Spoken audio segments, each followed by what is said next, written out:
Bazılarımız çok basit gibi görünen bir dersi öğrenmek için hayatımızın büyük bir kısmını harcadı. Ben de bunlardan biriyim. Bu ders baştan beri bizim için açık ve acil olması gereken bir şey. Adını hak eden tek aşk, ilgilenmemiz gereken tek aşk karşılıklı olandır. Yani bir kişi bizim ona duyduğumuz kadar bize inanıyor, bir kişi ilişkiye bizim kadar bağlı, bir kişi bize asla ikna olmamız veya yalvarmamız gerekmeyen bir şekilde seviyor, bir kişi bizi belirsizlikler ve kaçamaklarla huzursuz etmiyor, bir kişi nerede olduklarını merak etmemize, ne zaman geri döneceklerini beklememize gerek bırakmıyor, bir kişi sabahın erken saatlerinde onlara mesajlar yazarak beklentilerimizi açıklamamızı gerektirmiyor, bir kişi bizim orada olduğumuz kadar tamamen yanımızda ve varlığımızdan derin bir minnettarlık duyuyor. Tıpkı bizim de onların hayatlarında olduğuna minnettar olmamız gibi. Bu kibir ya da hak iddiası değil.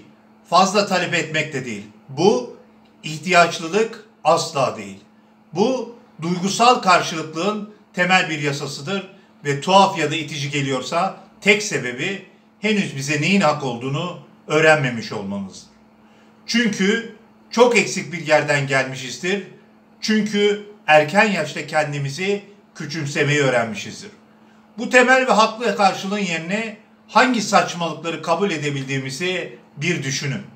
Kaç yıl, kaç 10 yıl acıyı aşk sanarak harcamış olabiliriz. Onların bizi sevdiğini, sadece söylemeye çekindiklerini hayal ettiğimiz zamanlar. Onlarla sabırla, nazikçe oturup bizimle mi yoksa başkasıyla mı olmalılar karar verirken onların ikilemlerini acı bir şekilde hissettiğimiz zamanlar. Her şeyi ödediğimizde onlar karşılığında yarım yamalak davranış gösterdikleri ve unutulmuş doğum günü hediyeleri. Belki geçmişte neredeyse her akşam kendi durumumuzu savunmak zorunda olduğumuz bir evlilik ben de yaşadım. Dokunulmak, daha fazla varlık hissetmek, duvar öremezler gibi davranmamalarını istemek gibi temel ihtiyaçlarımızın duyulması için mücadele ettik, kendimizle adeta yarıştık. Belki başta biraz sevgi gösteren ama uzun vadede hiç de öyle olmayan karmaşık ilişkiler yaşadık. Ama gerçekten hiçbir ilişki meşru şekilde karmaşık değildir. Ya bize değer verirler ya da vermezler. İplerin diğer ucundadırlar ya da hayatımızda hiç yeri yoktur. Şunu aklımızda lütfen tutalım. Her zaman ve belki de çocuklukta yanlış giden şeylerin sonucunda 10 yıllar süren içsel çalışmanın meyvesi olacak bazı temel kurallar. Hala karar vermemişlerse ve başka iki kişiye de beğeniyorlarsa onları bırakmalıyız. Basit mesajlara yanıt vermekte çok zaman alıyorlarsa onları bırakmalıyız. Başkalarıyla flört ediyorlarsa ya da sizi aldatıyorlarsa onları bırakmalıyız. Onlara neden bizimle olmak isteyeceklerini açıklamamız gerekiyorsa onları bırakmalıyız. Psikolojik sorunları varsa ve bu nedenle nazik veya ilgili olamıyorlarsa onları bırakmalıyız. Bize sonsuz gurur duymuyorlarsa onları bırakmalıyız. Birkaç iyi şans verdiysek ve dinlemedilerse onları bırakmalıyız. Ve bırakmak tam anlamıyla bırakmaktır. Hayatımızdan tamamen çıkarmak, dolaplarımızda, düşüncelerimizde, hafızamızda en küçük bile bir iz bırakmamak.